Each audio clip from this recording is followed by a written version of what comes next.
हामी यति बेला धरमपानी ए सरी धारापानी गोदाङ घोराईको धारापानीको मन्दिरको दर्शन गर्न हिँडिरहेछौँ। हामी साँझ पख यो जय धारापानी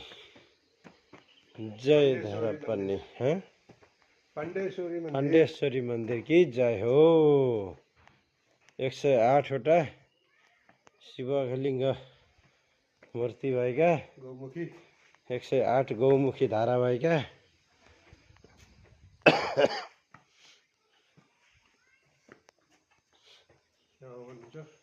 भवन कुण्ड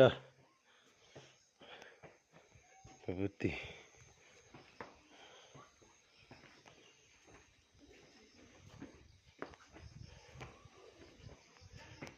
कमी छैन के तीर्थयात्रा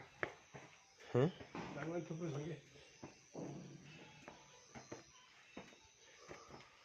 मूल मन्दिर प्रवेश गरियो हामीले अहिले।